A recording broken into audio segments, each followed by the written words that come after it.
batuvumanganya abali rappinga mu Luganda nti tetuli cool enough. Muli loco. But yet for me it was a subconscious, it was a deliberate choice okurapinga mu Luganda. I visualized this from the very, very first moment that my pen ever touched paper. This is what I wanted to happen. Wali otunudde mu munye ya Medusa? Wali olabidwa bani? Mutima gwa Kalubangi yatunula mu munye ya Medusa. Imagine if my whole career nali nyimbye songs za only about shaking ass. Yeah. Nga nyimbye zikikankane zokka. Yeah. Mukulu Balamba Lugahara. Yes. Akutuukirira oba batuukirira. Sabavulu. I gave him that name too. Ego amuwe erinnya. Zena muwe erinnya. Wow. He wasn't that. So, yampa sente za Kalango, I was like, wow. That when you really observe God's design and you realize how small you are in that design, you have to submit to that master.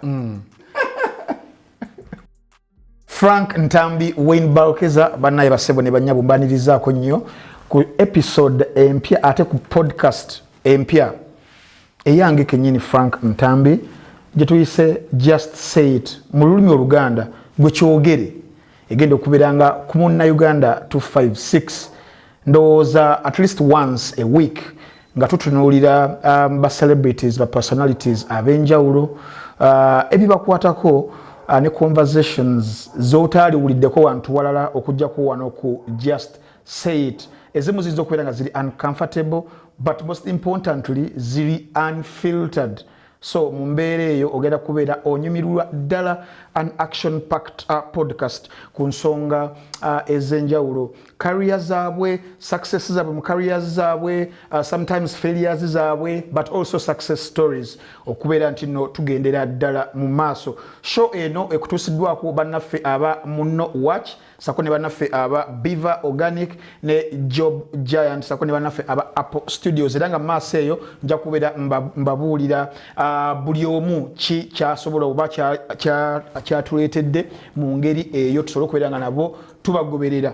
Wendi wano wentudde wano nga simbaganye n'omusajja emmekete, nga simbaganye n'omusajja Mr. Amazing, nga simbaganye n'omusajja alina obuyinja omukaaga, omusajja Thanos owa hip hop owa Uganda, omusajja eyajja, omusajja eyakikola, omusajja ajja okujjukirwa ennyo mu byafaayo bya music oyo wa hip hop mu ggwanga erya Uganda, era nga amannya ye Ernest Nsimbi gemumanyi obulungi ennyo aga stage, gakozesa aga art, gakozesa aga music, gakozesa nga GNL Zamba. Sebo mukama wange nkwanirizaako nnyo taata. Yes man. Ogamba otya okubeera waneno naawe. Mikono gikaluba.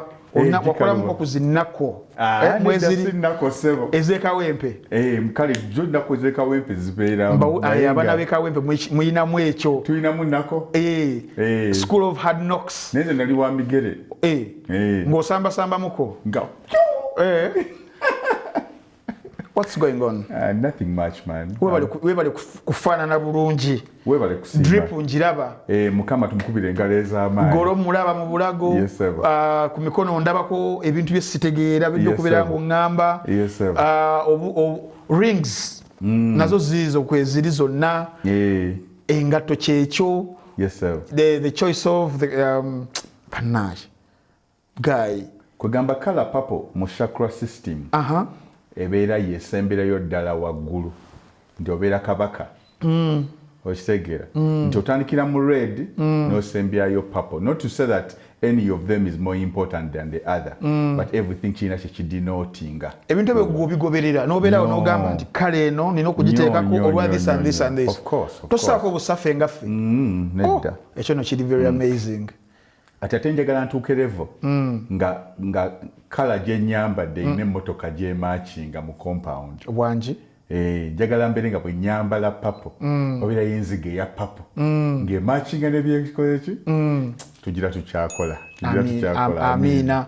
Waliwo nnyonnyola gundi zino rings z'otaddeko. Yes. Era waliwo ka video ke nali ndaba ng'onnyonnyola nti eno nagijja eno like oli a ring collector nga tuwulira Baboon collectors nti wowe ogenze mu nsi ez'enjawulo gamba I have to choose this. Soko tuddiremu ku katono eno waga eno eri ku eno ya Afghanistan yalinga y'abakabaka baba chief b'omu Afghanistan yabeerayo for a very very very long time.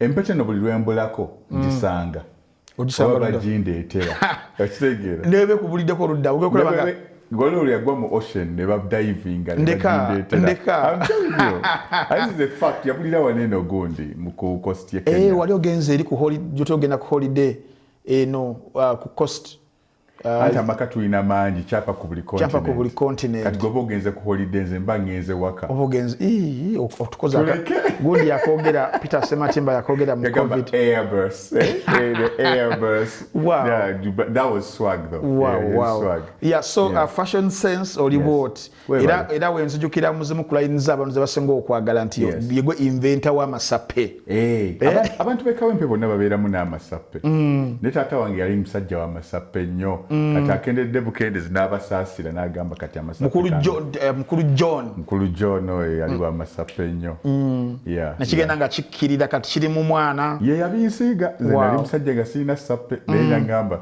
buli bwekawempe ateeka okubeera neki ne sape wow webale kubeera ng'olibunyiza I remember mu 2008 video gye nalaba no 2009 ndowooza after soda Jinjale but the second video gye nalaba nga nze it was koi ndowooza ng'osibye bandage ku mutwe waite ennaku ntono nnyo nzirayo ku ssomero nali nsomera Lubiri SS ng'abaana ku Friday batandise okubeera nga bazisiba ekitegeeza wabeerawo omuntu ng'osobola sense of fashion and style ng'esobola okuinfluencinga even engeri abaana abalala gye balalamu ebintu ng'ebyo. Whatever fashion or no. Fashion is also a bit of storytelling. Like you can tell from the way that I dress of how I feel. It does a lot with self-confidence. But bandage. Yes.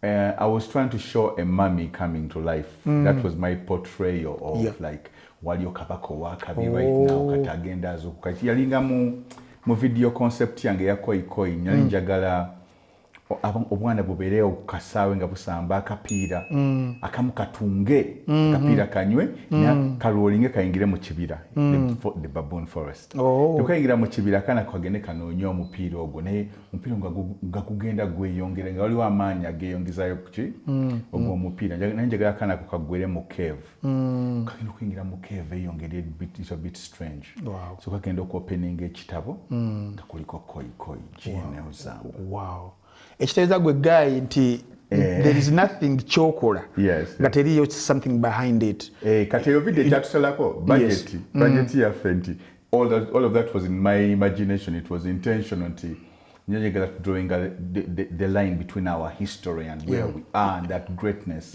neha budget ya Shadrach oba yalimu but still twasobola bandage yokka but you still improvised and story never wow aho nyine nga tuli ku that debut album okuli koi that is koi Readers of Life okuli olimba koi okuli soda Jinjale okuli mwana wa baba okuli ani yali amanyi okuli enyimbe Mr. Right chikankane Mr. Right chikankane bali kweyo koi Readers of Life bali ku speaking in vernacular. I'm also confused. Na cheka koi. Okay. Yes. Aho nyine mbadde data element of storytelling and I believe nti ze gegamu kumanyi golina nti not just ku luyimba ku track but togedde ku fashion that are still or telling stories through how you're representing yourself as a rapper, as someone wa hip hop elements chigwezo ogamba nti rapper wabatayina element eno ba sub element eno for example MC as an element or storytelling for example which ones would make a rapper okubeera nti ajja kubeera ajjukirwa mu byonna technicalities elements ezo noziraba ziri very very important baba tunulira DJing one of the most streamed artists in the world is DJ Premier ne DJ Premier yakubyeko rapper abantu wonna asinzo kubira abantu beats ne project ina project ne Royce the 59 Prime is a Prime kati kwaliko beat yabayitanga Boom Boom used to drive us crazy so gena kulanga buli element it depends on what element do you choose to become a master in ochiraba ndibebera graffiti so kuba graffiti no beranga you designing clothes now that baskia iwe yakolanga maskia babiranga like whatever you choose more elements za hip hop become a master in it and you'll be remembered forever. Kat Basquiat ugenda kulaba ne Jay-Z who is one of the richest rappers. He's enviriza azikolanga Basquiat. He's collecting Basquiat paintings in his house. So whatever you do chikolede ddala nga kirigenda mu mastery. Njagala buli omasoma akatabo ka Robert Greene yawandiika 48 Laws of Power. Alina akatabo kalake bayita mastery. And therein lies another secret. Omusajja wange J Electronic alina line gye yakuba. I don't know if you ever got a chance okuwuliriza ku Written Testimony. That album yakola ne Jay-Z. Yes, that was a Jay-Z album featuring J. But album eyo twagiwa nnyo budde because yateekera mu kaseera nga tugenda mu COVID. But wali olimba ne the title but alina line gye yagamba nga togera ku mastery. Nagamba nti to be a master, you have to be a master in life. You have to submit to a master. Of course, you have to. Nenze nina master omuyeka, GNL ina master omuyeka ye Katonda. Wow. That when you really observe God's design and you realize how small you are in that design, you have to submit to that master. Yes. I'm not like these other musicians who will go to Simon over whatever power to give them over shortcut to whatever. There is a blueprint to go to Uganda. Wow. Like, have you ever been to the Victoria Falls in Zimbabwe? No. When you reach there, you're just worshiping Katonda Jali. Wow. There are things you look at in life and you're like, nothing could have made this except for God. Even just the marvel of just Junga Gwe Frank. Yes. Ndamasogo, tegali kubigere, awatambulire enfufu. But there's a grand design to what makes you work. Yes. Bra, obera musiru obutategera. I understand. Nga nkyali ku debut album eyo. Debut album eyo ngyesibyeko nnyo olw'ensonga nti yakyusa engeri hip hop gyali receivingibwamu first of all. N'akyusa engeri hip hop gyasobola okuba nga aleeta ssente. N'akyusa engeri zirina okubeera nga ziteeringibwa. N'aleetamu element ey'olulimi okubeera nti nno lusobola okuba nga lweyagazibwa abantu okuba nga even omwana wa university, omwana wa secondary school, omwana waki asobola okumusanga nga ayimba a line or two, even a verse or a full song of that album, Koi Koi Riddles of Life. Besides that, gwe nga eyagituwa, olowooza ki kye yakyusiza ddala? Album eyo yali yakwezuula. Nezuula nenjagala n'abantu abalala beezuule. Nti nezuula neŋŋamba nti biki ebinconnectinga n'abantu bange. Because twakubanga rap nga ffenna twatandikira mu luzungu. Nogenda okulaba nga bw'okuba oluzungu batono nnyo abaana b'omu international school bokka nga bakutegeera. Nogenda okulaba nga bw'okuba oluganda baba bakuba oluganda nga waliwo disconnect. Ate nga waliwo ne disconnect endala nti twali bavubuka bato nga waliwo n'abasajja ate bajjajjaffe abakulu. And being a lover of knowledge. Gwalabira ddala nti Pan-Africanism eno ekigiremesezza. There is a disconnect between generations.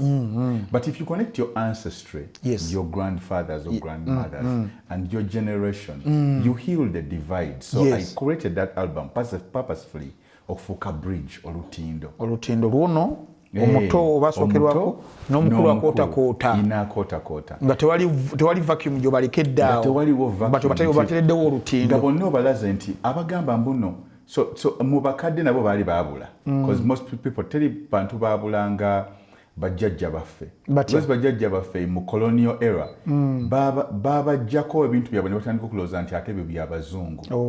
That even inventions, so for example, butwatandika okutontoma like rapping in Luganda, they are like onatontomanga abava in New York, but I was like Uganda has always had poems like history w'abantu, like your whole lineage ngeri mu kukotya omubala gwo nga guli mu kukotya. So nabo nga bulabi baddala bambi there is a huge disconnect between who they are as a people and the knowledge gap eriwo. So it takes storytelling bwekyo okuddemu okukiyunga. Abantu balowooza mpuno hip hop yatandikira bwe mu Bronx. Hip hop yatandikira wanene obunene waffe ku Kyoto okitegeera. Ba poet ne bakotya, abajjajja ne bakuba amazina, basenga ne bagenda n'abawala bakojja ne bagenda n'abalenzi. Yes. It's that whole community element. There's nothing different from that and what kati we gwe do. kizuulo otya mu kusoma nnyo mu kukola ki because now ekyo kirese naye ku bantu abangi abali mu kulaba sheeno kipya because there are a lot of misconceptions ku bintu ebyenjawulo kati kyoyogedde because ekiriwo mu bantu abamu balowooza nti hip hop atandikira Bronx 1973 DJ Kool Herc n'ebifaanaganako weebityo but ku sheeno otugambye nti nedda hip hop yatandikira elements ngeze ez'amaanyi zatandika ku bajjajja baffe. Kati kankubuuze Frank, bantu ki abasooka okukola graffiti mu nsi? Nti bw'ogenda mu Uganda wanene para waliwo cave paintings. Yes. So katolina kugamba kino cave mu graffiti bakuba ebifaananyi ku train n'ebisenge. Kati kusooka weebuuze bana basooka okuwandiika language ku bisenge. Ennaku zino abaana abato mulimu emojis. Yes. But what is the difference between emojis ne hieroglyphs ez'omu Egypt? It is using pictures to express ekintu kyewandiwandiise mu sentence. Okitegeera kye ngamba? Like, if you look at these things, the lines are there, the knowledge is right there, but it needs a storyteller to explain that this space and time, Jemulaba, is an illusion. You want to mean nti kigenderere bannaffe bali culture y'abazungu okubanga batukwekako our own identity then never infringing ku kyaffe ne bakifuula ekyabwe and naffe ne tukitwaliraawo. Is it intentional? Era kati bw'obuuza, I don't know if it's intentional or not, but all I need to know, ne blame game kansoke tugiveemu. Why do Africans allow it though? Because chebatukulizizam like systematic condition does too systematically. But right now we are at a point where all books or so zisanga ku internet twaki tusoma because ne reading culture fentono kale reading culture bwebera nga ntono lwaki gwa omuvubuka togendako mu lubiri Buganda has a library. Right now there's a Buganda library where you can go read about all the kings, the traditions. Tuna dictionary yafe y'Oluganda. Tulina nnyo okwegulumiza mu culture z'abantu abalala ne twerabira ezaffe. Okiraba? So mu US the only thing is that for them buying nti hip hop ono bw'omulaba ate yafumbukira nnyo mu Caribbean countries n'alyoka atayingira mu New York nti gy'osanga aba Jamaica kubanga bo tebaaluuzinga nnyo touch with African religions, African practices, African culture that bo genda okulaba. If you go to Cuba you'll find more people practicing more African religions than even Africans. Wow. That for them they carried on the tradition and kept it going. Okay. So when that thing remits again, the Chijamu after the slavery and all these other things, did Jomo Jamaica later hip hop at New York? Kool Herc. Was it Kool Herc? Yeah, it was Kool Herc. Kool Herc, yes. So Kool Herc puts all these elements together. Now call it a break beat. Yes. Naye okuzinira ku ngoma, okutontoma, okuba ebifaananyi, ngatte ezo zonna elements zaaliwo wanene mu Africa ku kyoto. I see. Okitegeera oba kwata ebisiriiza ne bawandiika ku busiisira. I see. Abataayinanga ngoma nga bakwata ekyayi ne bakifunya ne bakuba ku pot nekola bass. Poet natandika okutontoma. I see. In Western Uganda you have okwivuga. Para you have cave paint. Like what's missing from here? All those are the elements as modern hip hop. So GNL Zamba nga mukwagala okusearchinga for knowledge. Ekyo kitegeera nogamba nti my album Corridors of Life. Yes. Nino okubridginga gap oyo okutegeeza bannange. Nino kuzukusa. Awakening. First of all, it was batuvumanga nnyo abali rappinga mu Luganda nti tetuli cool enough. Muli local.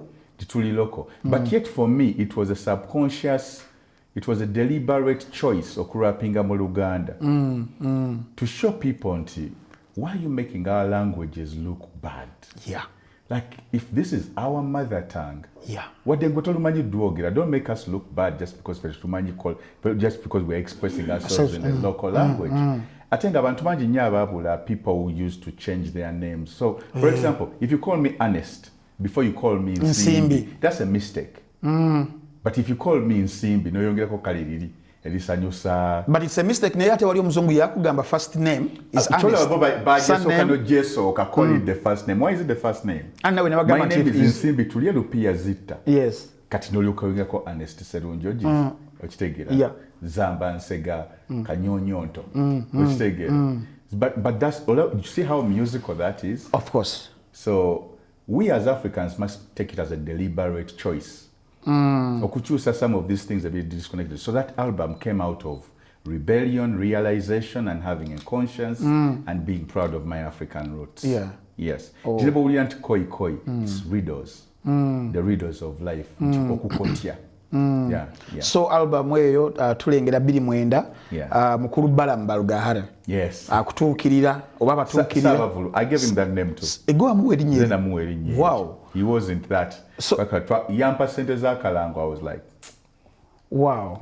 So Savavulu Balam nti mu generals zonna agamba nti GNL Zamba ono rapper oba akuba hip hop ngenda kumuteekamu buli kimu kyonna tubeerenga tukola partnership tukole concert yali ekyaddondo. Yes. Nabadde nkebedakeberako mu bitabo nga yali full yajjula sente okuzoogera URS manyi oba eneddayo nejja kudda wa Balam kiwanuuzibwa nti it was between 16 to 19,000 people. Yes. Abali ekyaddondo. Yes. Mu kaseera ko ne bana abayimbi abalala abali bakuba kituyita pop music oba ekidandali aba bulijjo bali tebajuzanko kyaddondo okujjako bana be balitanga okuva ebweru w'eggwanga oba sina kindi okwegatta kw'abayimbi. So no wandiikibwa mu bitabo. And one of the others, ebintu ebimu ebinennyamiza, we don't document those things. Until someone sets such a record, and it goes unnoticed. But for kusheno just say it tuliwo okubeera nga naffe tujja kubazuukusa okubajjukiza ku bintu ng'ebyo. But my point was nti tuli ku the commerce, the commercialization of it. Nti someone avuddeyo n'agamba nkutwala tugenda ku kyaddondo. In the first place, did you believe nti kyali kisobose mu kaseera ako okutunulira ku GNL Zamba omwana yaveeka awempe mu ziggeto mu kaseera kano nga ku debut album ye ate agenda kukolerako concert yamenya ebitooke nga n'abayimbi abamu bamala kuweza myaka 10 maybe okukola embaga efaanaganako bwetyo. The commercialization of hip hop eno mwogerako kyo wa Uganda mu kaseera wali nga nkuzaayo emabega nti tewaliwo rapper n'omu gwe baali bategese oba yali akoze concert of such a magnitude, even no gamba nti 1,000 people somewhere nga taliyo, then for you gonna ogenda mu tens of thousands. Njagala how did you commercialize this commodity called rap okuba nti nasobola okuba nga ayagalwa n'okuteekwa mu ssente? So my intention initially teyali ya commercializing this thing, but I found myself in a situation where you're selling like hot cake, and it took time, by the way, to build this. Nalinga nange ngenda ku parties and I would freestyle and kickstart a show. But okubeera nga nalina mind ya marketer oba nti the music was being related to by nearly generations nyingi za Uganda. Ng'osanga omuvubuka aliwuliza GNL.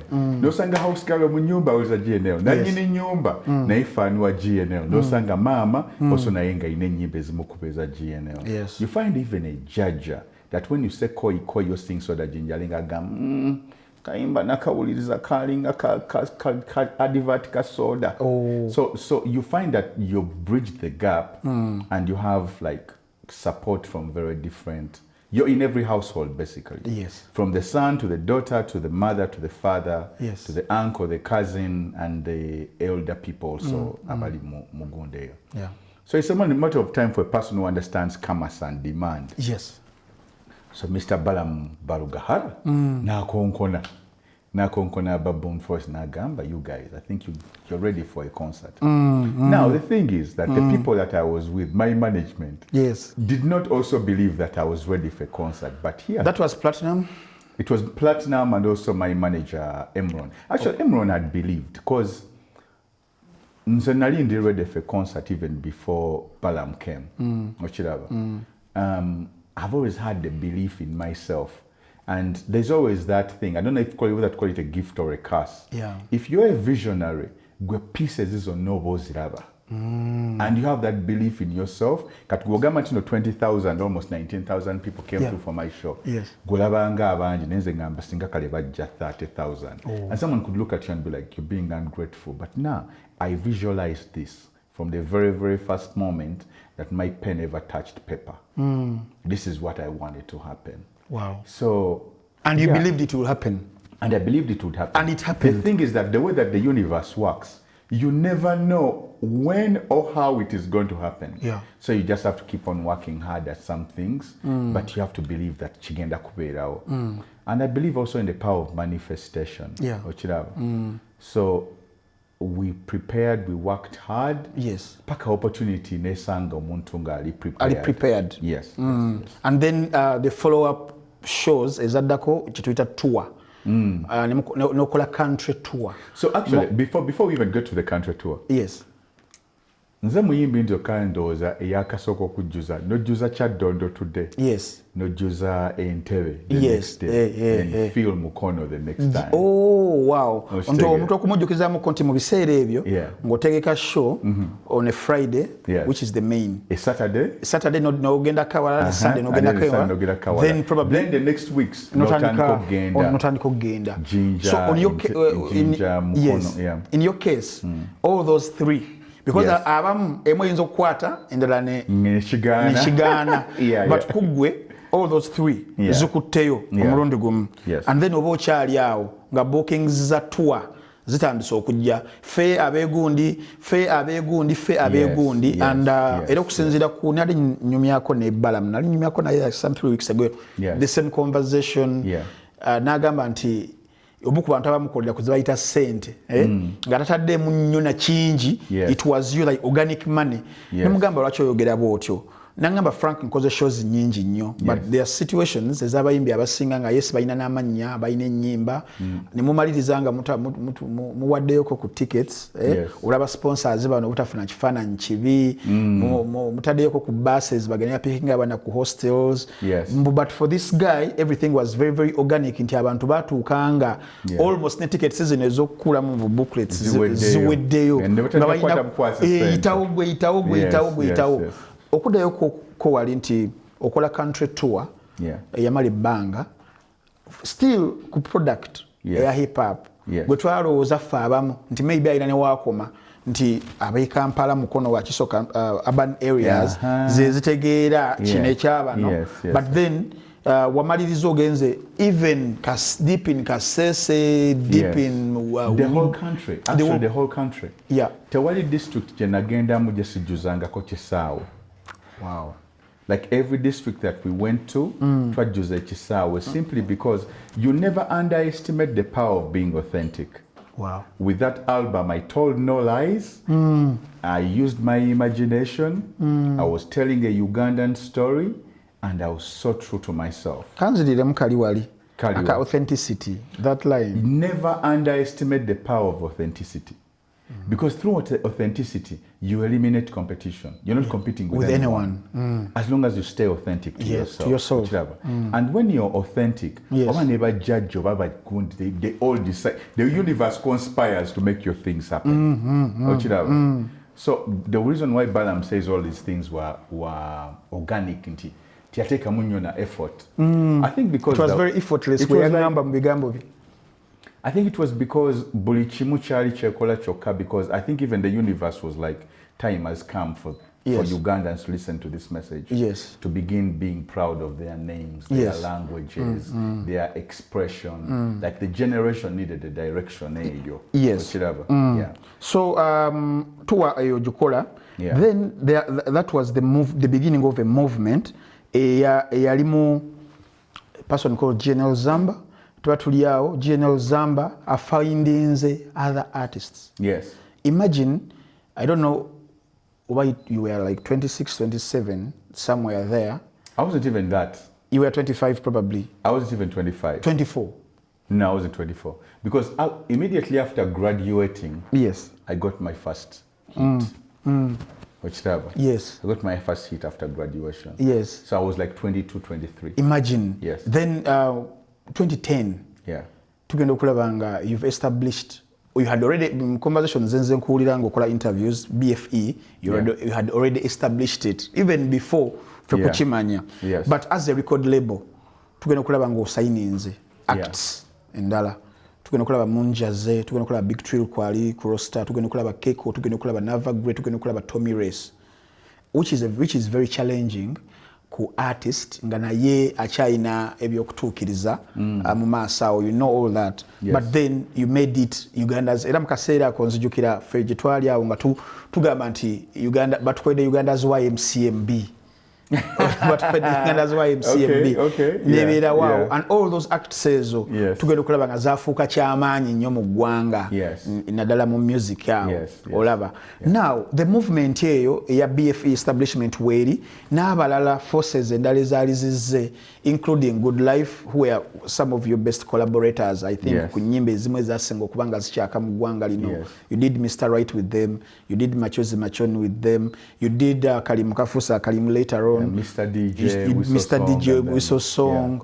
Awe watyo movement eyo nekyusiza ddala ekyaliwo the status quo yaliwo mu Uganda's music because twali tulowooza nti there are some gatekeepers abaliwo but bwe mwajja era baaliwo ba gatekeepers kati bwe mwajja ninge sikiwambu n'enzigi ezo be baazigula but mwawaganya ne muyingira mu kikomera bwe muyingira mu kikomera ne mukyankalanya party okiraba.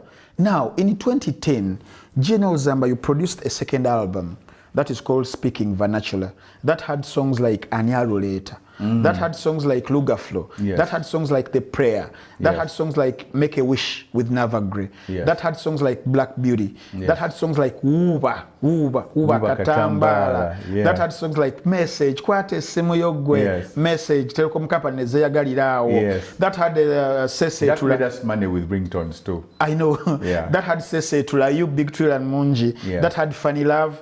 Ensiwe kuba blo EBB Hustlers Anthem. That's the Hustlers Anthem. Definitely. That had Mbawe. Wolete chitonto njagalo nnyo mutogo ngekonkome. Kan kwikasera mugome. That had Nyonyo, which you said was even a freestyle, but it can be a very, very big song for other artists, but for you it was a freestyle. That had True Manhood with my guy Aziz Azion with Tibro and Lumix, and the Don. Lumix, R.I.P. That had Ofayo with Mighty Sun. That had Nakupenda still with Aziz Azion. That had Locomotive. That had Chikankane. Now Chikankane ali kuno speaking vernacular. Talikuli. Mr. Right. Then that also had Editor. Those are 20 songs of this album. And critics say the album ya hip hop yasinzeko hits. Hits. Nyingi. And they also say ku Koi Corridors of Life kwaliko thematic albums. The most classics. The most classics zali kuli. Now, you guy mu myaka esatu gyokka gyokkuba ebiri ng'olina albums bbiri. Albums nga ziri triple platinum almost. Like wali otunudde mu mmunye ya Medusa, wali olabiddwa baani omutima gwa Kalubangi yatunula mu mmunye ya Medusa. Like wakikola otya mu kaseera ako okuba nti no gwe wayina bino nti you could even retire, you have retired at the second album wali tolina kyeweetaaga oba kyeweetaaza nga ne music oba hip hop fraternity tedda kyekwetaaza ku zino. Frank, what's first funny is when my first song became a hit, bagamba that was a fluke. You get me? They said that was a fluke. But because I had released 4 songs, it was like Soda Jinjale began playing, and another song called Koi Koi began playing. So people were listening to Soda Jinjale and Gefuse hit. Bagamba, a fluke now. People love it. Okay. But it's a fluke. Then when they heard Koi Koi, they were like, we need to find out who is writing for him. Waliwo amwandikira kirabika si ye tasobola kuva ushira ono avembi n'ebigambo nga biva mu ye no way. And then before they know it, we had Yenze. And they're like, is this boy for real? So now when they began paying attention, and then Ani Yaliamanyo, of course. So no. But they said, okay, so the Jinjale and then Koi Koi, those are great. Yenze is not yet there.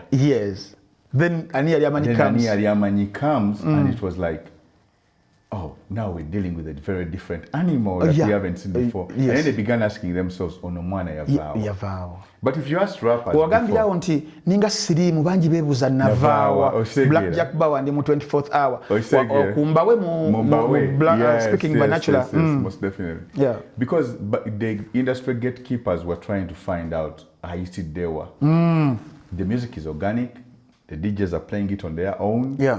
Nope. These are not really radio records, except maybe Ani Aliamanyi is a radio record, Nesoda Jinjale. Yeah. But most of my other records, most Ugandans are used to dancing to records. Yeah. It has a popular hit season as a singer, minus Chikankane and Kwate Simuyo. Yeah. I'm the only rapper who has the most records in hip hop. The nyimba zange popular hit season. Orthodox hip hop. The orthodox, like, they are for you to listen to and vibe to. We listen to Kanakaimba Bakaise Batya Nyo. It's like a mash pit song. Yeah. When I play that song at a concert, yeah, a bit of energy. That's just the energy alone. I see. It's not for dancing too. Then you're more feeling at while they're saying that. Yes. So when you look at all of this growth, yes. Otandika okulaba ennyimba ezo zonna zavaawa, who is writing for him, and then they get to discover that I was always a student of everybody else. And I took time in the furnace to be molded into a fine metal. Yeah. So buli webajjanga nga bagamba, oh, GNL, we are looking for a collaborator on such and such. Abantu balanga bagamba, I'll come back tomorrow. But for me, because I had taken time studying my craft, I would just write the verse right there and there. Like true manhood. I remember being at Steve Jeans and we're having a conversation. And Twogera, and then they have this concept and So I wanted to go back. Was it a commissioned song for? It was a commissioned song. Okay. It was, I don't know. AIDS something? Was it Young, Empowered and Healthy? Probably. I think it was Irene Kulabako, one of Yali. She was a part of that project. Yeah. But then he's telling me the story of what we need to do, and he's like, now I want you to go back and write. I'm like, go back and write. I'm like, show me the studio. Wow. So we go into the studio and I lay the verses. Get a theme. And it's like, n'otandika nti bagamba okubeera omulenzi kibeera kya butonde naye okufuuka omusajja kibeera optional. Wuliriza explanation etali traditional. Bangi bakkiriza nti kibeera transitional. Kibeera ng'okuwangula akapiira mu final nga ye gwe striker yakubya akapiira mu goolo. Zamba tutugangako mu West naye bagamba ndi kigezi. Decision ya musajja okuva mu byekirenzi. Muzeeyi yambuliridde ku mpisa ey'obwenzi bwe sigiveeko ojja kufuuka omugenzi. Tata webale. Kati obulamu buli easier. Bwe twayogeddemu wakyusizaamu ku behavior. I decided to be faithful to Olivia. Sikyali player. Nakyakinze ka Flavia. Olivia dear. Kana kalabo ka Nokia. Kakujukize nti omukwano gwaffe ogukuume. Bwekiba kiganja jangu mwambule yatoddamu esirimu tuwewome lave wome wabula wafunye ennume. Zamba Salvador mpaka second chance. So I do all of that and someone is like, how did he come up with this? I know.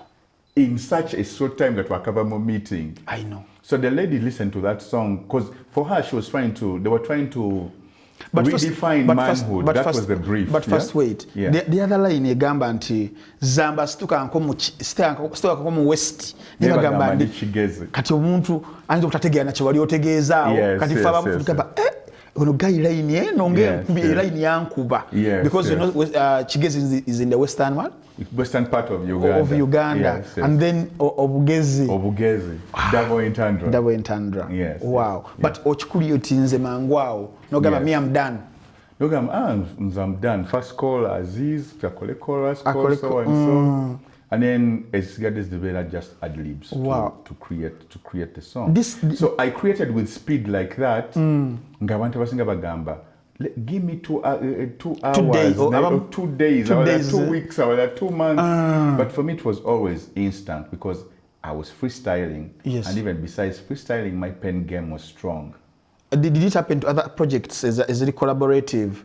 Project Singer like Locomotive, Project Singer Mr. DJ, the Cyphers. Any collaboration that you've listened to, that was a freestyle for me. Ojabuzi, notegera, this is the concept, then you lay your bars. Then freestyle and leave. Wow. Wow. So, nyimba nyingi. Like, listen to a song like Nyo Nyo Nyo. Yes. When I recorded Nyo Nyo Nyo, I had gone to do Nsibe Kuba Blow. Yes, Nsibe Kuba Blow is the song I'd written. Yeah. But when I finished recording, hands nazanya beat and all that. And I remember because I was seated on the floor. Yes. I stood up, I was like, what is that? I'm going with that. So Nyo Nyo Nyo happened to be one of those records. Yes. And ngekumovingira now. And the beat was massive. You get me? So and the word, I think I took time. Speaking about mastery, it takes time for people to create because Bali and Okubeda first inspired. Yeah. But I was writing every day. And when Bela never say, Obanga Nyumia now Frank, probably I'm creating a line from what you've just told me. Yes.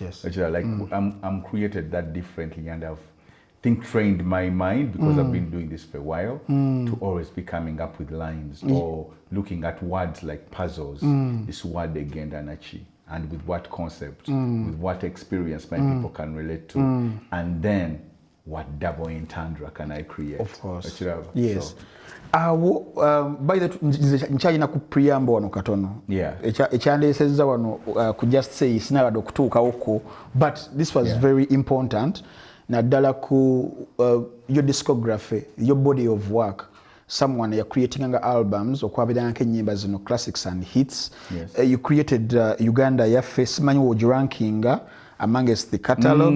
Uganda yaffe. But you list simanyi n'ennyimba ezimu tozijjukira zaaliko. Let me remind you that you classic yange eyokusatu gye batabala. Yes, kati katuwulire eziriko. Okay. Because speaking vernacular certified. Readers of Life, Koiko Readers of Life certified. Yes. Then Uganda yaffe ku the doubters. The Renaissance. Katuwulire wa. Yali Renaissance. Uganda yaffe in brackets. Wachijja ku Beyonce. Yeyankopa. Which came first? Of course me. I came first. Wow. Okay, pause. But Beyonce. Again, creating a Renaissance album. When did Beyonce's Renaissance album come out? I think 2018. Kate yange jibalire mu 2014. Oh. Ani yakopani. Mwinawe mwesanga ndoza ni maybe great minds thinker like nayo cheka naye yali atunule no mu Africa nalaba Zamba. Ngagamba Zamba. Katuwulire nyimbe ezaliko. It had Calypso. Yes, that was a brilliant intro. Calypso kuli Kawes, is it Kawes? Richard Kawes. Yeah. Richard Kawes who is one of the people I respect most in Ugandan creativity. I don't know why he's no longer producing music. Richard Kawes aina sendezi yangu de Coca-Cola yatereka bottle top here as a souvenir. Yes. 25 years ago. No way. Kati wano yada ajijayo and he got naina interview na really interesting. Kawes is amazing. Yes. It's amazing. Kwaliko bloody.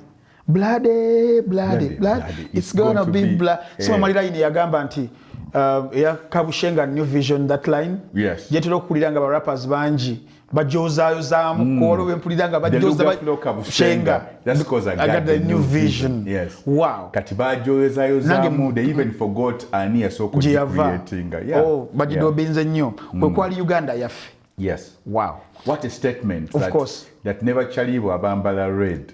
They adopted that as the... Yes, Uganda yani yaffe. But such a patriotic song. Definitely. Yeah. Kwaliko now this classic, arguably. Bane nebigambo byenkozesa arguably olumunga kiri subjective of me. Yes. But kwaliko wololo featuring the great Juliana Kanyomozi. Yes, the queen herself. Yes. Ebigambo byewayogerera kuno verses wakubira kuno I believe wemba no mwala ina tasola kunnema ngabale bagenda kuzalira abalongo payezo poetry in motion. Actually, so many Ugandan men owe me money but go kunsasula yo percent because bagoseza line zange ne bakwana ne bagetinga engaged ne bazala abana nenga bakozesa ki tolinga waliwo abayimba lines zonga zikubya abantu bekubira mu bufumbo muri lines ezimu mukube peva muri kuliko we cry story ya Maziga. That's a classic though. Yeah, every first December natujjukira Sirim. Ulimba luntero do uliranga bakosa mu campaign. Sima baba kya kusasula or you need to send your alaka, your lawyer. Your lawyer, because I've been away for 10 years. I haven't collected my money by the way from these PROs yet. Yeah. Check our Waliwo Cobb Center. So we cry is it? I see. We cry is it a sequel to Luka? So We Cry is a prequel. A prequel, yeah, not to Luka, because that is how Luka gets seen from this girl. Yes. So omukono ku switch ogusajja ne gujjaketala. Olugirwe gala nga takyasobola kuluggula. Yes. Mweno film tulaba omwana w'obuwala ng'ali mu lodge n'erisajja etata kuswala. So this is how the girl who gives Luka sida gets. So We Cry is the prequel to story. Oluyimba olwo lukaabya ebyaddala lukaabya. There is a way conveying feelings ku luyimba omuntu emotions ku luyimba omuntu feelings ezo nazibuna every time owuli oluyimba luno ebyaddala lukubuulirira onobadde ogenda kukola mistake eyo ng'oli mwana wabula oli mwana wabulenzi ogamba kankireke but tujja kutuukayo okuwala something kinyagala okubuuzaako eyo that concerns about emotional familiarity okitegeera but tujja kugendayo eyo kwe kuli Caesar. Oh, see, I love that song. Caesar is one of my alter egos. I know. There's GNL, there's Zamba, then there's Caesar. So when I'm in my Caesar mode, yes, you're never young. Over beast mode, over untouchable. It's beast mode, I'm untouchable. So when I'm in my Caesar mode, that's one of the joints. It's G for the greatness, N for the nicest, L for the legend, the philosopher, the king. Yes. Yeah. Kukuli Namagwatara. I love Namagwatara. Namagwatara was a radio hit. Yes, Bajiza Nyanyonyo radio. Kuliko also this is a a club hit. One Moment with later. Katulabe your album Joliko osome hits maker. Mpitirivu. I think I seen Namalayo sebo zechali. Okay. Tugende mas. Kuliko One Moment it was a nice one with later. Yes. Kayondo. Yes. One Classic. Moment mukwano One Moment. She said it was a good one. Kwaliko this one I'm now torn between Wororo and this one, Things Fall Apart. Oh, Things Fall Apart. Such a story. So verse one egambetia. Olwasoko mulaba yagamba nagamba tino ya Rabbi. Pretty girl yalina Westing HKNB. Namusanga Kenya Airways nga tuve ye Nairobi. Yangamba tino ze ne brother we twaliba obi. Love at first sight. Twatandika kuba KB. Okunsibula yampa number zombi ne hug mulobi. First kiss yali ku balcony mu brown flat ezebugorobi muzukulu wa Nambi. Nesabanga muwala yo changa pasi ya dobi. Kandi basiba na Nsimbi tukiringa nebubera vumbi. Kapo yafe yasamiriza abantu zombi yali atukula kuva ku nviiri paka ku bisambi. Ever smart, never shabby. She was a smooth operator like Sade. Nalina hope nti nalibeera wife nzembere happy naye kati ankabyanga nga baby nkaludde amaaso nga teletabi kubanga mba twawukane nga Butcha ne Bobby sikiriza. Imagine that. Yeah. Nti ezo lines singozi wa rapper abo malide career yenga solo kola albums esatu. I swear and I'm saying this honestly. Nti you spit bars ku luyimba effortlessly nenga singa rap omulala abayina mu just lines ne weziba bbiri abamaliriza oluyimba lumu. Now imagine the whole verse and the second verse. Tugamba baganda bafa ba R&B alusi nti fezo 16 bars ebigambo byetukozesa mu verse emu ziba nyimba bbiri ewaabwe kubanga balina muno okuwangalamu. Of course. La la la la la la la la la la la la la la la. Kati awo nabeera nga seewa ebigambo. I see. Sinnamaliriza nno kuliko olabye ekyana. I love that one. Olabye ekyana. Oyo abasinga beauty eina criteria. Omwana ava mu nsi bagiyita beauty Australia. Ayokya wadde nga takwatibwangako malaria. So flash is the ish in the area. Erinnya lye definition ya beauty mu dictionary. Optical nutrition abawa. Visionary. Buli omu amuwa top position. Missionary. Ewange ye number 1 mu dictionary. Alinga atambulira slow motion ku beat ya matali. Kuba kyali ye topic mu birooto ne mu lwali. Mbabambirege galinga amapapaali. Ate beauty yeringa mermaid mu kwalali. Bwayita ku street abasuza bize mali buli omwe akona ku munne n'agamba nti olabye ekyana. And there were 3 verses. That's the outro, actually. Outro, imagine outro. Kuchaliko ziri verses endala. And then gwe guy ngenda kunoonyerezaako. If you look at this album is a certified classic. But the reason why people don't count it as a classic. Bagamba Zamba now winning the at least where your bid is okay. Olabye ekyana si lwe luka. It's not the last one. Kukyaliko luno power. Katika nvena one. Power. Oba nitulakusoma power. Power. Bra. Power luli kuno. Power is such a classic. Very. Just when you say rapper you can't solo call big classics. I mean B-sides. Of course. Neveranga na yo concert kulwayo yakabi. Of course. Because if we were to do a B-sides, Power would be one of those. Know. I can't perform Power at any other function. Power from versions ibiri. There's a version je nawulira nga temuli verse ya Luganda. Yes. Nga luzungu lokka. Then ali nempuli endala kuliko verse y'oluzungu. How did it happen? That was a mistake on my part. It worked out well. Yeah. But I was working with a videographer and he had more lugezi than he had the smarts. Oh. So what he did, Yesala called one of the most interesting verses. Ochiraba, Luganda. Yali gamba etya banzalira mu ghetto could have been Mengo Hospital ne sawa za Kironga mama for Lubuto. Yes, that would eliminate something else. I realized the person was a hater. He was like, I realized he was a hater, like, but it was after the fact. So could demu verse abantu bagitegeere. Banzalira mu ghetto. It could have been Mengo Hospital. Ne sawa za Kironga mama for Lubuto. Kuba omwana gwe yali asitudde mu lubuto nga yali muzito ng'agenda kuba legend akaluba ng'enkokoto banzaala nga buli wamanyi nti no kiri finito omwana tassa omwana aganya okukaaba ne Katonda yeebazibwe ndi waneno ku lyato nyamuhito ku lyato buli sato abatesi nkuba mpinga mosquito. You get me? How could he cut that verse out of the video? And for some reason I don't know why I even accepted that, but it's one of those things I'm mad at. Again, like, why did I accept him to cut that? I know. Because my fans love that verse. Very, very. Katgoloza twafunya two versions, but no, because the video version, you're deciding cutting it out. Okay, kati ne converting mu MP3, ne baja uploading, someone wanonya power. Yes. But the other verse. The album, that's the beauty of why I love albums. Albums give you the whole complete picture. Yeah. Kati okuyimba mu luzungu awo ngoyagala kugamba abantu nti leero nayo zisobola okujjayo. Tasobola luzungu yese wakabi nnyo mu muwana but he can't do English. And I was like, bruh, I chose to deliver.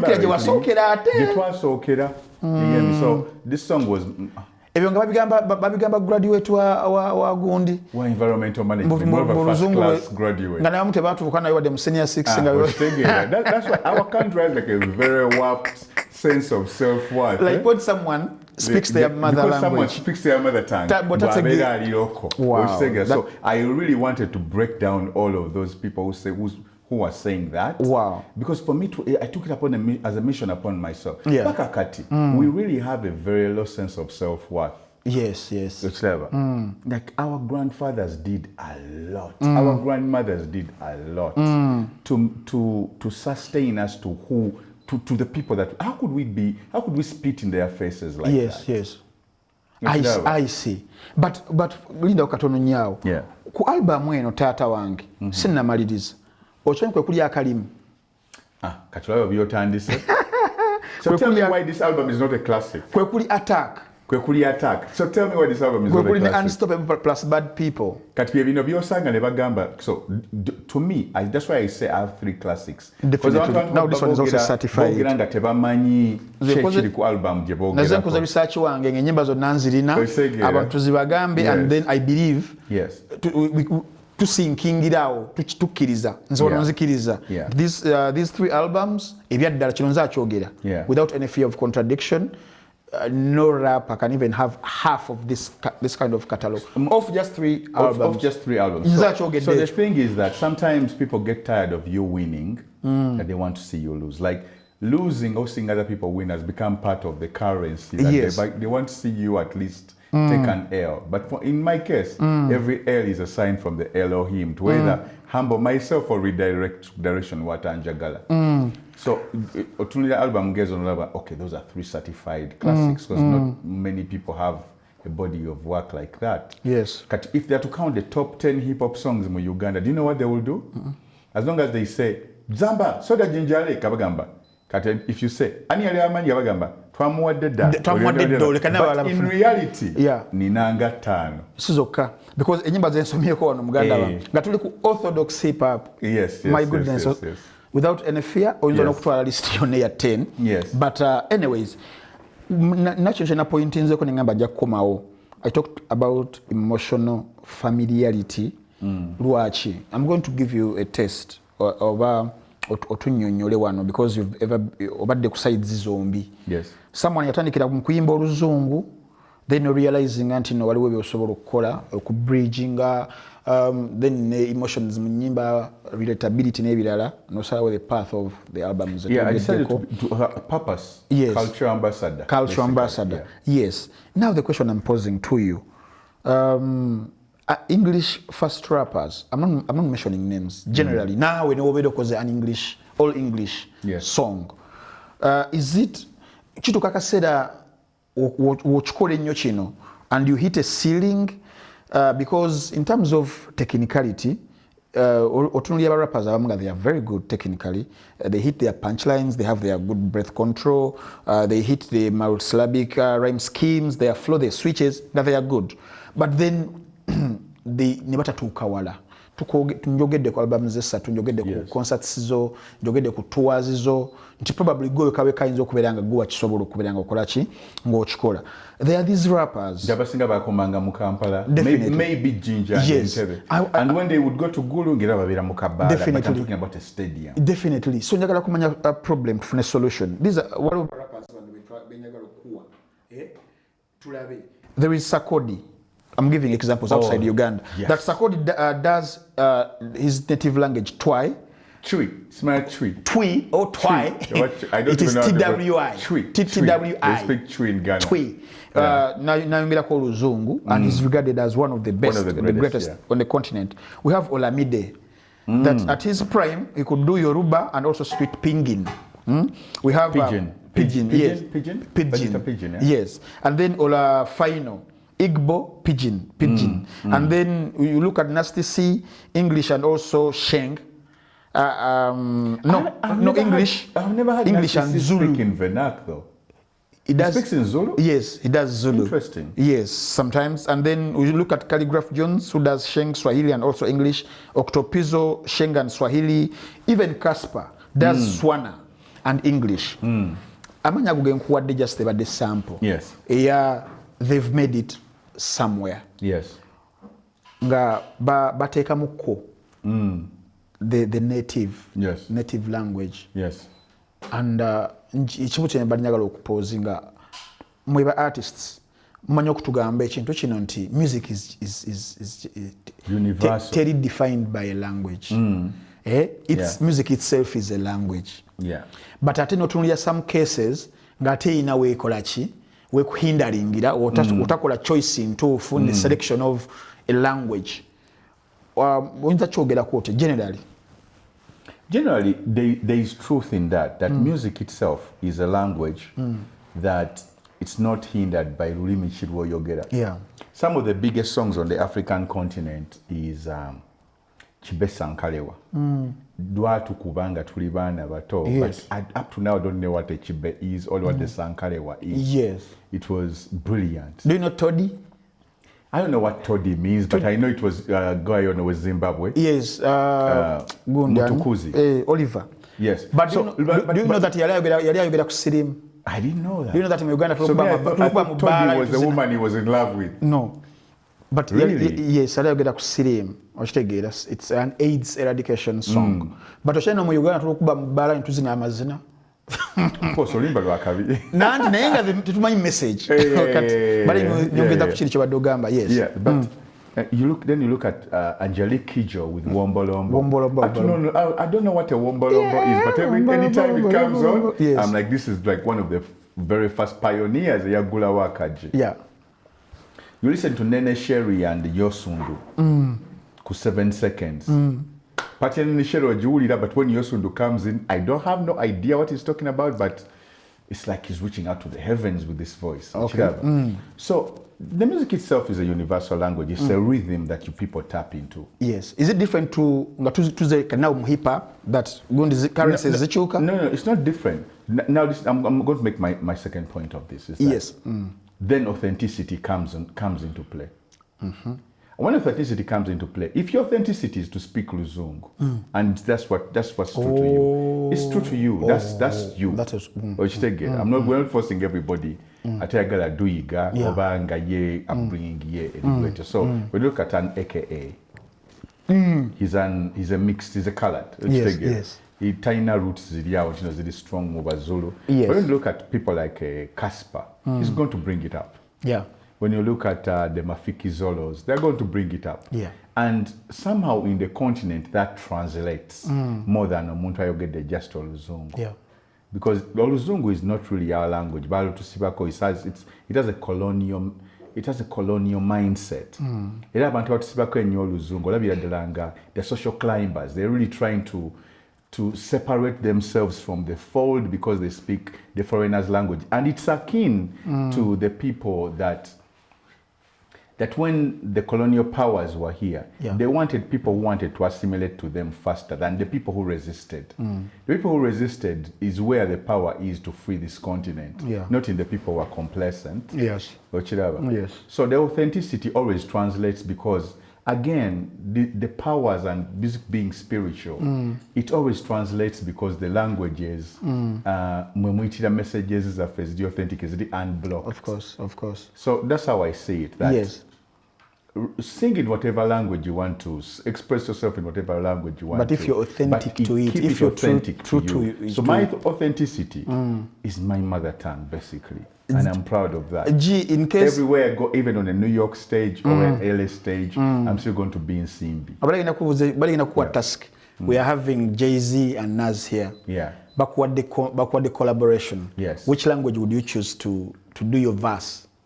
I'm going to go 50% Luganda, 50% Luzungu. Lwaki togenda 100% Luganda to justify kyobadogezako okwogera? To justify what I've been talking about. Because on both, I'm trying to reach out so that my music translates to both. Yes. Mulimu marketing element kwecho.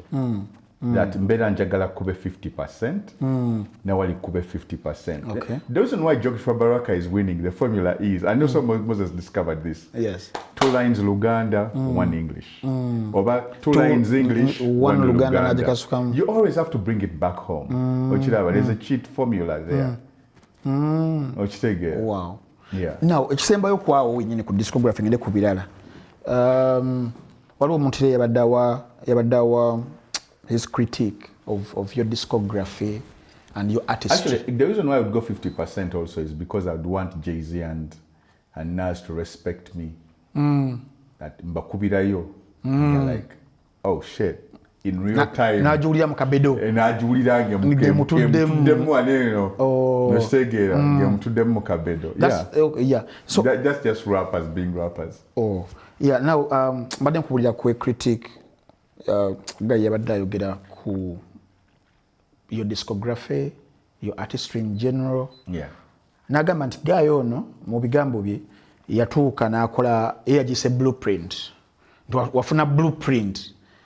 Okuli mu kutambulizibwa the hip hop ya Uganda. Yes. Okitegeera nti for someone to win, like it's like a winning formula, and abagezaako okukigaana baamalirizanga balina okubbayo ku that formula. At least olaba nti careers zaabwe ne zibaako wezikola ki wezigenda wezituuka. Did you create that channel kyayogera critic kyayogerako, did you create that winning formula intentionally oba kyajja buzi ne kikwatira obukwati is the blueprint? Was it intentional? It was intentional in a way, yeah. That nebobo rapinze mu Luzungu, I wrote choruses as Luganda that helped some of the songs zola ku charts. Yeah. This making because out of that formula. Now, whether they resist or change the story, but you clearly see. Yes. The chorus, Luganda, noyongerako whatever you want. That's the formula. that is working up to now. Wow. Wow. Revisiting our traditions, nogamba ngenda nzijeyo mwana wa baba ngenda nzijeyo eddoboozi eriringa erya Nanduja nkole hit eri modern. All of that. Kwanza research suubirako nti all of that is GNL. Yes, sisuubirako muno wali osobola okurapingira ku ngoma eŋŋanda, then mba ndi awo you and Benon mutukolede mwana wa baba era muzimu kulayinzizo ng'ogamba omwana owomesa Oluganda and also ku ngoma eŋŋanda. Yes. And then wayita emyaka nga 8-9 ngenda okulaba nga waliwo abakitandise ekyo era nolaba nga waliwo a bit of elevation okitegeera olaba ekintu ng'ekyo still because it's tradition and it's so rooted. I remember I used to get a lot of money nga bampita GNL jangu oyingiza abako ku mikolo gy'okwanjula. But before hip hop would have no place at ekwanjula. Nawo nga bagamba jangu osooka okube koi era makanzu n'ogafunanga mwana wa baba era mugenda okwesanga nga muli makanzu people carrying people they're carrying whatever they're introducing. Nenga, these are like really glorious moments that we are now a center. We brought hip hop back to the center of traditional functions, of the traditional, of our pride. It became, if you do Kwanjula from the West and you don't do Ekwivuga, is that really traditional though? Yes. No, and by all the names that we give ourselves, all these affirmations, greatness with no limits, that's the same way our judges used to say, all of that, those are the common lines it's all about. But sometimes common sense is not common. I see. People don't realize the common links that link all of us together. Wow. But the GNL formula is, be as authentic as you can. Yes. And then use things that are common to the common man to bridge the gap between classes and also to bridge the gap between generations. Wow. And also to bridge the gap between tribes. There are places I've performed that. No, I don't speak Luganda. I only speak the Luganda in your songs. I see. But you find a common brotherhood, Nogamba. Okay, we are in Kabale, or we are in pause there. Arua, waliwo mukyala ali US. Yes. Omukyala oyo yagenda US nga tamanyi Luganda. Naye yankubira essimu nagamba Frank ndaba shows zange kwayigidde Oluganda olutonotono. So when you say that nti waliwo abantu nga Oluganda lwayinawo, it is because of your music. I can relate. And that's a very big issue. We created a whole movement that tell just na ku Luganda lwokka that bogenda mu Western Uganda opasanga yaba Lugaflow. Yes. That Lugaflow leapfrogged off of abalwa rapping mu Luganda. The umbrella je tuita Lugaflow. Luga is a Swahili word which means language. Local. To mean languages actually. So Choli flow or Luso flow bono basangayo abalimba mu Lusoga nga ne ba rapping amochi mu native languages. So it's a native language movement. And it's if you go to now encha tugenda ku tourism board, Uganda tourism board. And you're not going to just go perform English there. You must represent the tribes actually that are coming from those regions. And what better way to have a poet from that region tell a story of that region. How beautiful.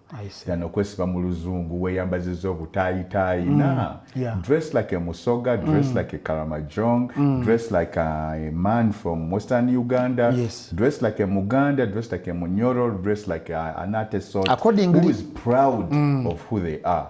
You get me? And then from that sense of that self-consciousness, we shall have, what will develop is that our people will begin loving their lands and loving themselves as a people and begin innovating solutions for our countries. Thank you. Let's take it. Thank you. Now that is part one of Just Say It. Just Say It is the podcast, new podcast that will be hosted by me, Frank Ntambi, and it will come in series.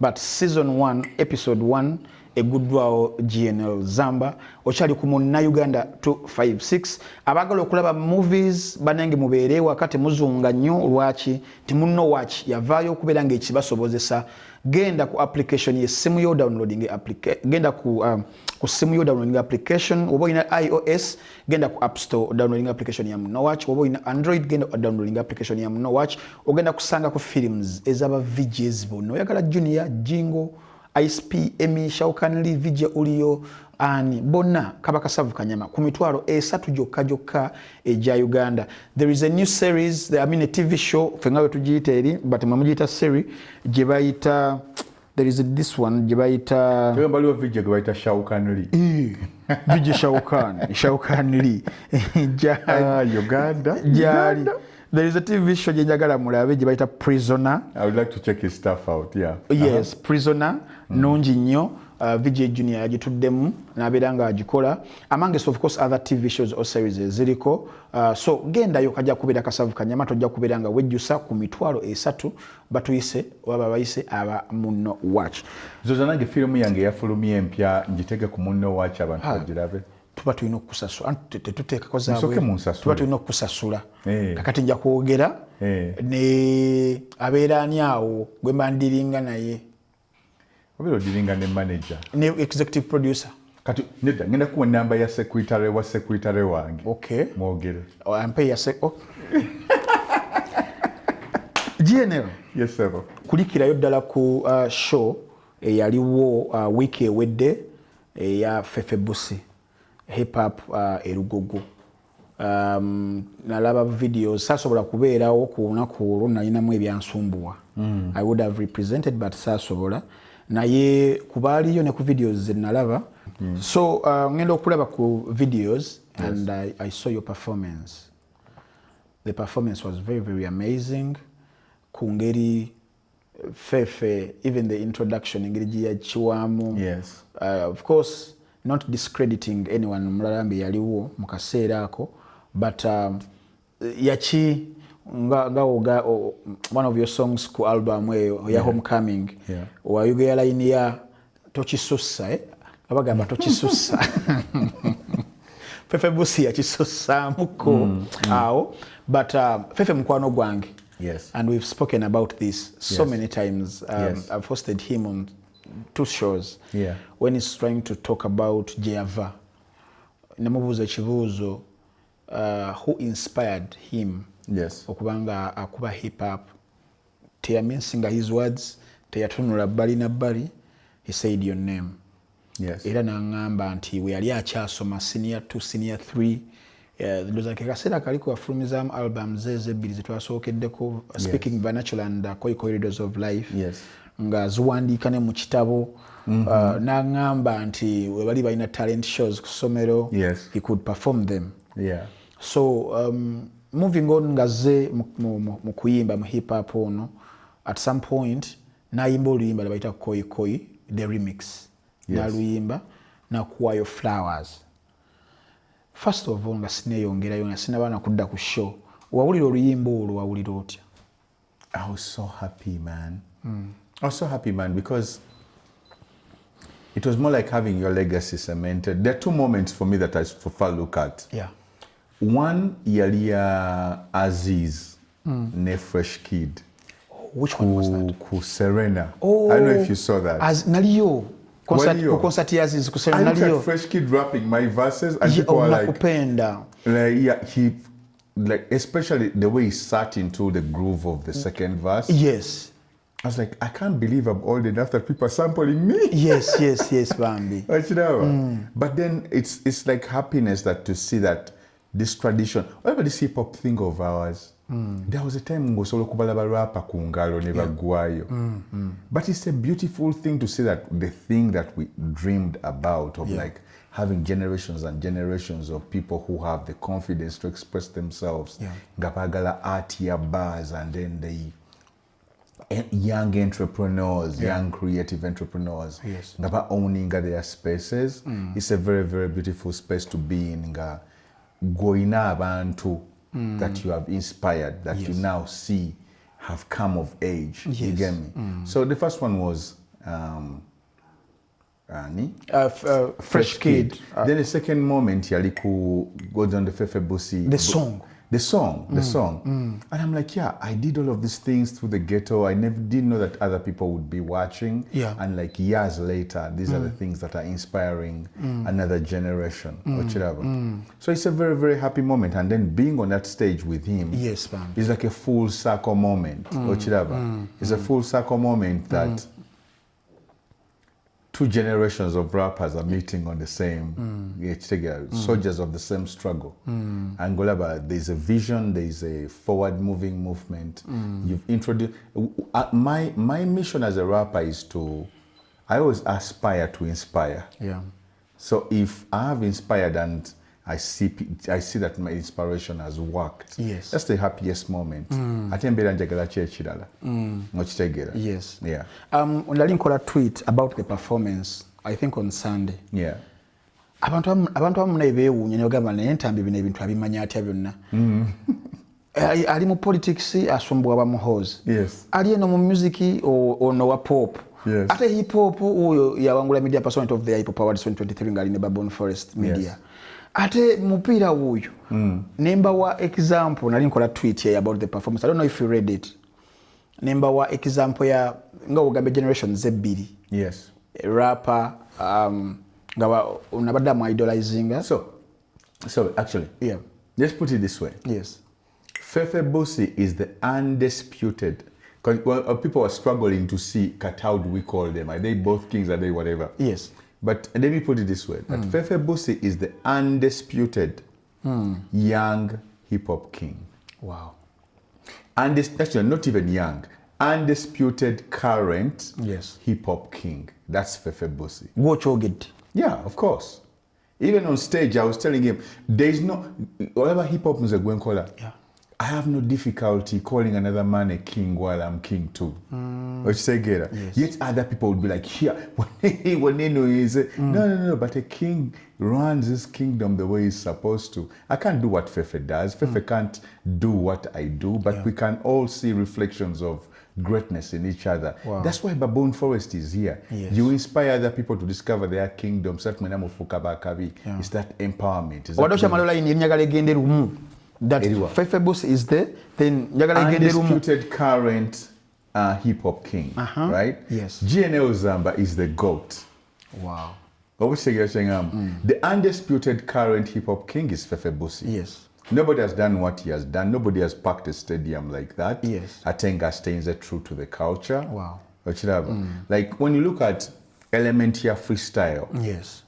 Fetu freestyling, but people freestyle just to exhibit their skills, then go back where your level you're exhibiting skills, you get to let me create albums. Yeah. But Fefe Busi has brought freestyle to as an art to a new level where they can't do what he has done. So he brought it with the battle song. He has brought it with the concert as well. Even the concert, area Jahaz Paya. You were not around, I think. You get me? Yes. So he's really done his part in contributing to this beautiful house Jetuita Parthenonia Feya hip hop. Yes. You get me? Real recognize real. Like he's the undisputed current king. GNL Zamba is the GOAT. Wow. Wow. We have no difficulty in recognizing the strengths and greatness of others. Effortlessly. Yeah. To acknowledge that you know. Point about later. I made the tweet. But we've seen moments like that. And it's a moment here. J. Cole and Nas. Yes. You remember the song Let Nas Down? That was great. Because I love J. Cole and I also love Nas. So when I even had Nas's reply, I was like, this is crazy. Yeah. You were the Nas is the J. Cole.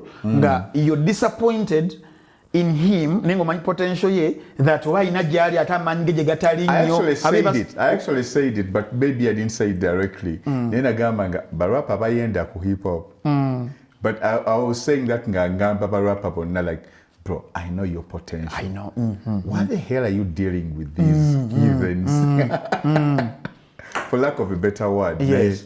Why are you dealing with the heathens when you can actually shape the next generation of a Ugandan MC, a Ugandan youth? Or in a potential man in you.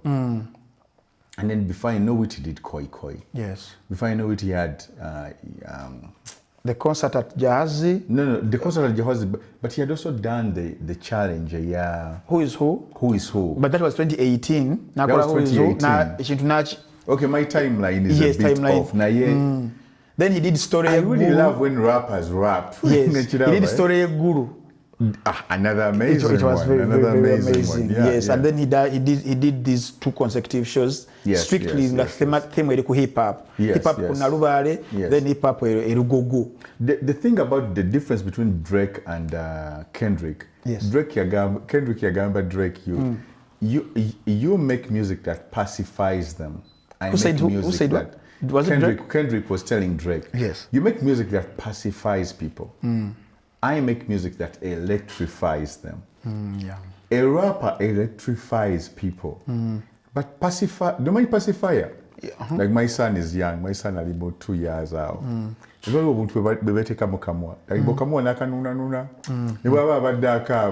can't cry when the mouth thing is in their mouth. So it helps them forget and take everything. It's like you're almost just like placid. But something that electrifies you, reminds you of who you are, reminds you of things you need to strive for. It empowers you. Yes. So I really like it when rappers are electrifying than when they are pacifying. Because pacifying is, imagine if my whole career, songs are only about shaking ass. Yeah. Nga nyimbe zikikankane zokka. Nasikutereddemu ensibe kuba bulunga. My whole career is about tunyenya kabina. Then my next song is about tunyenya mabina. Twandinyenyeza mabina. Like excuse my Swahili. Yes. But olabe career bwetyo. There are people who are comfortable that their whole career is about that. But I need to tell you about Silimu Agendo Kutta. Ngova kunyenya bintu ebyo. Yes. Like you need to have like a whole art is supposed to speak to life and community. I really love it when rappers like really stay in their purpose, never go ballet and and I see Fefe has that potential. Wow. Yeah. Ku concert eyo nga we yali ba rappers banji of course abajja. Wemba nkubuziza ekibuuzo nti wali omanze okubanga performing ngoli mu motoka ovuga oddayo. Kiki ekyakuli mu mutwe omuntu akubuuza the state of hip hop in Uganda mu kaseera ako kyewali olabye mu mbeera eyo? I think the state of hip hop in Uganda is in very safe hands. There was a time when we were worried. I did things like Ngamba Banang, hip hop is dead. There's a time when I really felt like hip hop was dead. Album Tezifuluma, concert olabayo bidandali, and like rappers nga balinga abali mu nsi yaabwe instead of like, and by the way nga waliwo abantu abali comfortable with the status quo. Yekasitabira nga ye rapper yekka gwe bayita ku kivulu kiryoke. But our rap is not only about one person. We named this thing a forest because other trees have to grow. Okay. There have to be other rappers growing. So what platforms are we setting? How are we innovating new spaces? How are we creating a new generation of a switched on Ugandan? Not just just kunywa mwenge bichi, but how are we creating like a really conscious generation? Because hip hop is really about community and switching on people. Did it get you worried? Yeah, like really, not even really worried, but first disappointed. And I was like, at the end of the day, if I don't come up and say these things, who is going to? Because other people got hip hop and would just say it. Yeah, culture vultures kind of. It's kind of culture vulture-ish, but like also a lack of emotional intelligence. Wali omuntu gasobola kujja mu ghetto na printing a t-shirt n'agikubako ye kyayagala neekubiya selfie n'agamba badonda bamuwe ssente. But in the last 20 years nga tewali kikyuse ku bantu beyeekubya nabo selfie. Okitegeera naye nga ye kimukolera. N'ojjawo oli nga ye bwe bamuyita ku show n'abeera nga ye rapper yekka naye kimukolera. Nga talina any concern of what's the generation coming after me thinking. But omala komoni balyoka bagamba, but he's back, we have to deal with him again. So you get so many of those other attacks. But so okuddayo ku question nti olaba essaawa zino nga waliwo status ekyuse ku your worry ne disappointment some 8 or 7 years ago to now ngolaba at least nga ugambye nti ali mu safe hands. Fefe is there, other rappers from Jebali, whenever they are trying to do something. Yeah, feel proud. From different parts of Uganda, they are rappers. I think what's missing is the innovation of new spaces for this art to grow into. Tunuliza on the radio, social media, and chivulu. Yeah. But hip hop can be in medicine. Hip hop can be into the environment. We talked about fashion. Hip hop can be into education. Hip hop can lead fashion. Hip hop can read brand film. Hip hop can be into branding the nation Uganda. Yes. Like hip hop can be into the mining sector. Like there is nowhere you can't go where hip hop can't go. Of course. Basically, that's what my main criticism of most of the people who are my age and bwembanga nvuddewo bintu kibe bakolera hip hop. Ogenda okulaba nga bo, it doesn't matter if hip hop grows or not, as long as they are comfortable in their spaces. But most of these young men need to be guided that your hip hop could address this issue. Yes. Your hip hop could empower our communities this way. Yes. Your hip hop could shed a light on this. Your hip hop could help create opportunities in this lane. Yeah. And one of the reasons I'm called the GOAT why hip hop in Uganda is because siri kukazindalo koka, but also in motivating, but not only motivating, but in also creating the platforms that really grow this culture. I see. So Baboon Forest becomes a cultural embassy in that sense. Wow. It becomes an incubator for talent in that sense. It becomes a platform where you grow experiences and even train people. Yeah, to take this culture further. Wow. Now, kukyabadde kisinga okuba nga kindeeta n'okukubuzaabuza kyekintu ekiri ku t-shirt eyo. Homecoming, GNL Zamba, Homecoming. Yes. At the National Theatre, 26th June 2026. Yes. Just ntwala muko one by one. GNL Zamba yena mutegedde dda. Twamutegedde fe abali ku just say it. Now, ekiddako Homecoming. So Homecoming, I'm having a show on the 26th of June in National Theatre. Yes. My career nze nga creative yatandikira ku National Theatre. Omuntu yasooka okugamba jangu oyimbe muko. Okitegeera. Teyali gundi because waliwo National Theatre waliwo ne gundi waliwo Sabrina's. But Sabrina, I mean National Theatre inanga this thing they used to call jam session. No, kati waliwo jam session, but then yalinga ya mandi. Walingawo kye bayitaga the table of men. Oh. Bafagitanga high table of men, something like that. But it was like basically abantu abakulu basamugombi abadi like abantu abakulu ababadde creating art like for years. But they would try to bridge a gap with young men abakatandika okuyimba. That platform. So it wasn't mainly like okuyimba, but it was more like just absorbing this is how artists think. These are their concerns, these are their challenges. So you'd sit among those circles and just listen. Yeah. So chandibadde ekyoto. You call it a choto, but it used to happen at the National Theatre. Wow. So I believe that my very first soaking in of knowledge of being an artist was at National Theatre. While Sabrina is where someone first placed a microphone in my hands. Okay, I see. And that was Peter Nagamba. Kendo okupe gai wange, uchitegera. So I'm going back to the National Theatre to me, which is the Homecoming. Yeah. And I'm going to be telling my story okuva we nazalibwe Kawempe. To my career in the music industry. Yes. And the interesting and crazy people that I've met. Yes. And going to Hollywood. Yes. And then the journey back here. But I'm telling you all of this in a comedic fashion. That we have music, we have storytelling, yes. We have comedy. Yes. Yes, yes. All in one concert. Yeah. One show. National Theatre. Emitwalo 10 jokka. Ejja $1. Nedda sebe. Ejja wano. Gajiba mitono taata. Ejiba mitono. Koyo package yonna. Ate nga muyinza okujja ne screeningira firimu yange empya ne mukyala wange. Because it has been nominated among the best musical films mu Uganda Film Festival. So Infinity abanajja amangu wagenda kubeera red carpet moment gyemujenga mwambadde jangu ne detuo wagenda kubeera red carpet moment nebifaananyi awo bu cocktails then tuyingire mu theatre tunyumirwe GNL Zamba homecoming. It's going to be told in a fashion of comedy. We're going to be recording a live storytelling comedy show. There's going to be recording a no music. There's going to be music over there. So it's a celebration.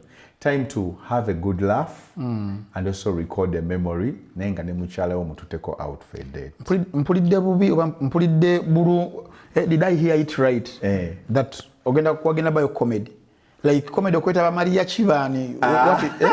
What is comedy? Maria Chi is a good artist. He's a good artist. Yes, but like Chicho tegezza echa comedy. Have you become a comedian? If you really listen to my music, I don't know. Kati omanyi guy gabaita Rick Rubin. Of course. So Rick Rubin is one of the creative spirits eziri kunsi. Abeera mu Malibu actually neighbor waffe. Sajja wekirevu. Kati alina studio ye naye yawandiika n'akatabo n'agamba gundi akayina epas nagenda ku studio ye nga akayina nange nakayina okitegeera. But it's a book about creativity and the things that he has observed about the creative spirit. Yes. N'agamba nti art is complete when the artist says kambawe. Okitegeera. Then nalyoka ateekamu n'agamba nti art ono omulaba it's a spirit that if I come to you, Frank Ntambi, as an artist, and you refuse to release the album I've given you and inspired you to create, I'm going to go to the next artist in Jimowe. Yes. It's like a spirit, it's like an energy, a bit more air. Yes, I see. So from all of those people, I'm trying to tap into mu album ye nabagamba nebwembulawo nja kukomawo nga Dave Chappelle. Obongo bwetolanga fuluwero. Obongo bwetolanga. So I'm fulfilling the prophecy. Tuddeyo katono. That obongo bweto wenkomawe. Zamba nebwembula nkomawo nga Dave Chappelle. So I'm coming back to give you a comedy special, just like one of the people who I believe is one of the greatest storytellers kunsi. That is Dave. Ngenda kuwa comedy special because I believe I have enough material during gatherings that's funny enough nga take on abilities zange as a storyteller and as a musician. Before I came into music, I was called the ghetto storyteller. I was a poet, storyteller, and over the years people have told me I'm funny. So come see how funny this can be. Nabadawuti nga story funny. Bajje bakakasa nti jangu mulabe. Talking about that. Look at funny, I'll edit it out. Talking about that, era twakola delivering some comedy special and can see me. I realizing that you could extend it to very extensive, having it segmented. One of your upcoming concerts, which is that one. So people always told me, man, only funny, quite special. But I never really had the confidence, not until Anne Kansime called me. Nangamba ngenda call a comedy grill or roast. And you know, as a rapper, if you're good at battle, you're good at roasting. Of course. Yes, you know, right? Very common thing out. So Anne called me, we worked on some material, and I went and had a great time. Ku gundi ku grill ye. Yes. So that gave me the confidence to maybe to try this thing out because I had a very killer set. So Kusetio and I call about 20 minutes, about 25 minutes. But this is about going to be about an hour of a set. It's already Ndimukuseka. When I listen to these jokes, they're really, really funny. Yes. And I've been working with a few comedians, Don Andre, Omara, you get me? We've been like exchanging ideas. Even my wife is a very good writer, by the way. Nesetia Ann, she looked at that, she's like, I will do this way, I'll do this way, I'll do this way. So she gave me a few tips that helped me improve my delivery and timing. Yes. So So even on this one, Katrina Don Andre, Nina Omara, we're piecing it together. My wife is looking over my shoulder to make sure that it's really, really funny. She has a funny bone, and I respect her as a creative partner. This is really going to be a great time.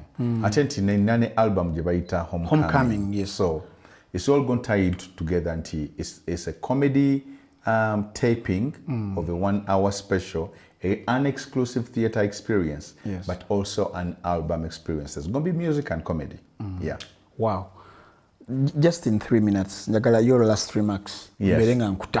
Hey. Your last remarks. Okutambula kulaba okudda kunyumya. Yes. Be the greatest that you can ever be. We are only put on this earth for a blimp of time. Life is a series of moments, so make sure that those moments count. Which they get. Yes. Be present in the moment. Celebrate you. You should make your existence a master class into self-love. Wow. Ladies and gentlemen, twali tuliku just say it, but nga tonna kubeera nga ogenda njagala okubeera nga nkujjukiza kuba mukuba ntaddemu ku ssente okubanga nsobola okujja embere nga nsisinkana ku greatness okubanga mukalakasi w'emumbwa ase mukalakasi is called Beaver Organic, yes, and yes, natural health products. Bamuta Richard Senjobe. Mukati okubanga olwongedeko organics. Yes, organic product. Zoba organics nti ojjonga olina obulwadde oba kizibu kyonna yakozesa butonde. Yes, medicine sometimes from plants, medicine sometimes from trees, herbal. Katoze mumbu eva. Webityo. No, let me ask katoze mumbu eva. Asijagenda ye. So mugende Beaver Organic. Yes. Beaver Organic.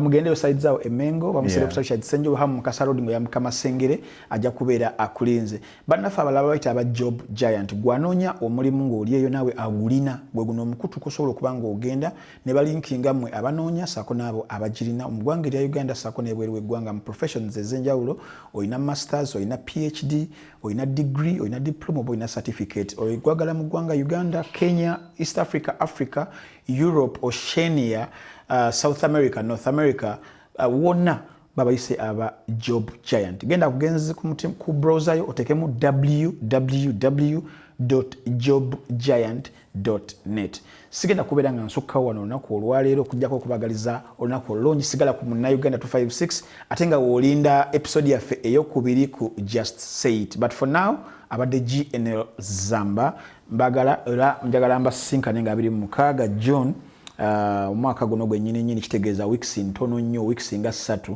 okuva kati bookinga ticket yo enamba zigenda kubeera ziyitawaawo obeere ng'ogikubako obeere ng'obookinga ticket $10,000 osobole okubeera ng'olaba ekintu ekyenjawulo kyotalabanga ku National Theatre 26 olunaku lumyuse kigenda kubeera kijjobi kijja kubulako omukombi n'ebifaanaganako bwe bityo. Tugenda kuteeka ne QR code awo ku screen babeere nga sobola giscanninga n'essimu osasule ku website naye bwe kiba kiganye genda ku National Theatre, ogule ticket yo physically oba jangu wane no ku Baboon Forest ku offices zaffe Muyenga ogifune. Amina. Kulwa Katonda n'ensi yange mubeere bulungi mweraba.